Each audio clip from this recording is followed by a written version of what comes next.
Hey guys, looks like everybody's having a fun time running around the pasture.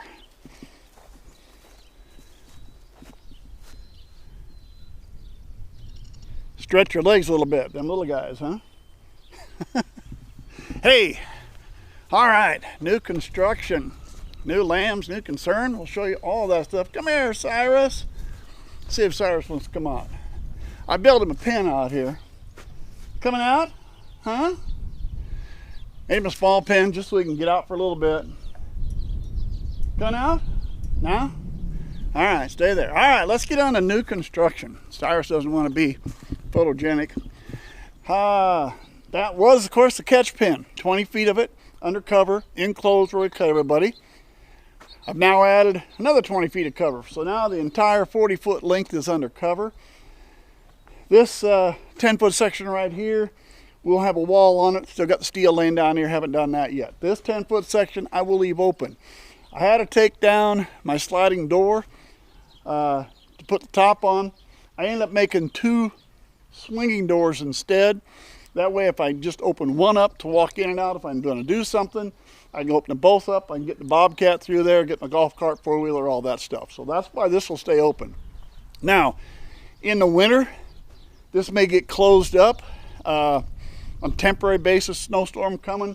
I may stick something up here real quick just to close it. I haven't quite decided that yet.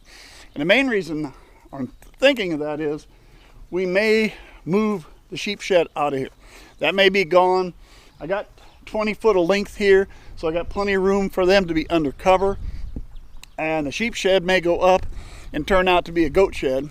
My daughter is looking to put up a new pen for her billies to keep them separate, and we thought we might be able to pick this thing up, move it up there, and she can use it for her billies. Now I have one project I'm thinking of over the summer.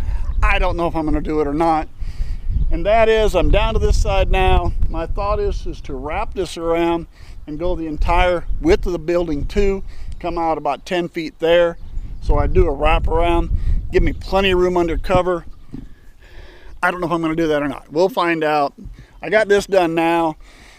You know, I'm going to say that's enough, and then come January, and if I don't have that, I'm going to be ticked off. So I'll probably do it, but I'm not going to guarantee that's going to be done. But anyway, that is the new construction. Let me go over here by the other pens. We'll talk about the new lamb. All right, let's talk about the new lamb.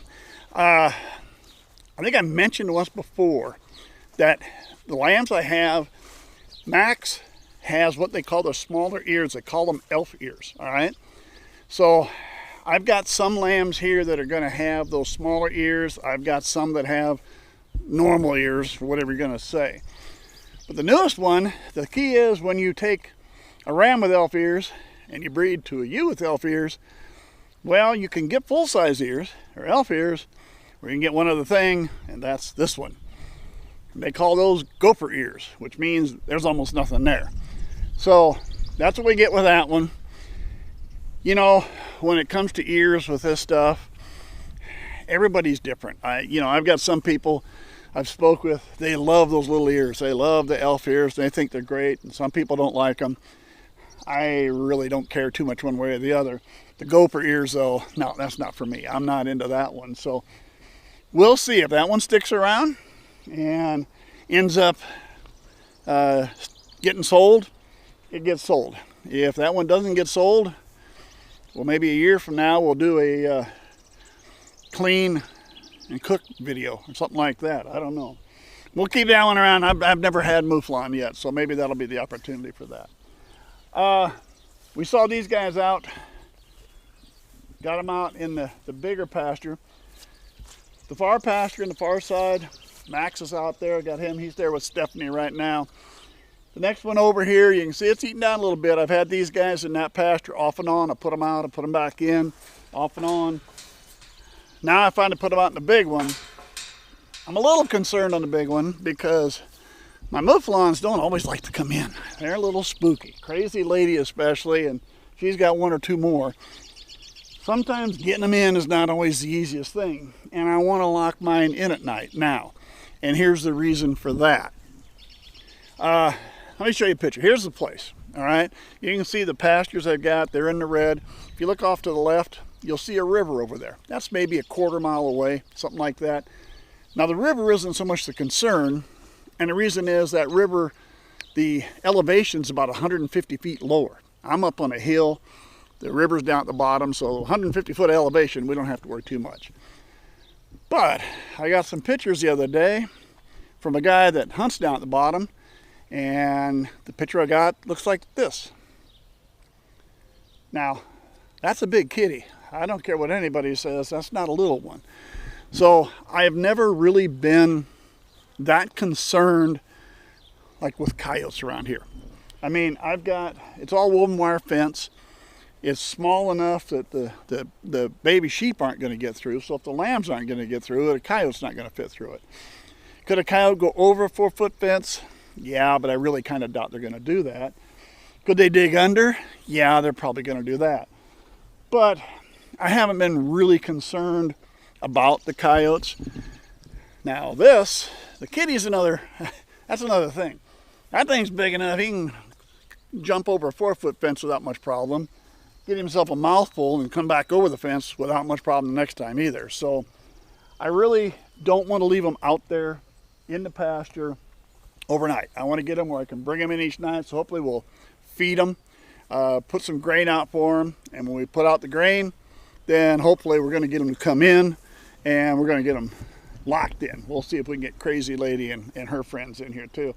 Hey, I wanted to show you too, they're coming up 5 weeks old and we're growing some horns. We're definitely getting some horns on some of these at 5 weeks, so it'll be interesting to see as we go along how that growth continues. But at least they're growing horns, that's for something. Hey, I did want to mention too, I want to mention my t-shirt. I design these, I make these, I sell them through Amazon. I haven't really made much of a deal about them before, and the main reason is right now with all the virus stuff, Amazon won't do anything with t-shirts. They won't send any t-shirts, they won't do any of that type of stuff. Now I do the books through Amazon, like the sheep record books or goat record books and stuff like that. They'll still do the record books. They have no problem with the books, they just won't do t-shirts. So I've never really wanted to mention too much. I'm hoping they open this up. I figured before Memorial Day or 4th of July, I'd like an opportunity to sell some of these, but I thought I'd mention it down the line. If they ever open it up, I'll let you guys know. We got one, where's she at? There's Cece. She's way out there, probably too far away to be able to notice. I got one that's getting real close. She's probably not more, I don't know. She's really bottomed out. She's hollowed in at the top. She's bagging up.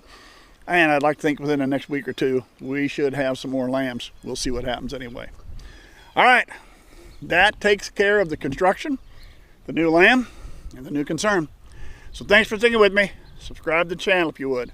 Hope to see you again real soon.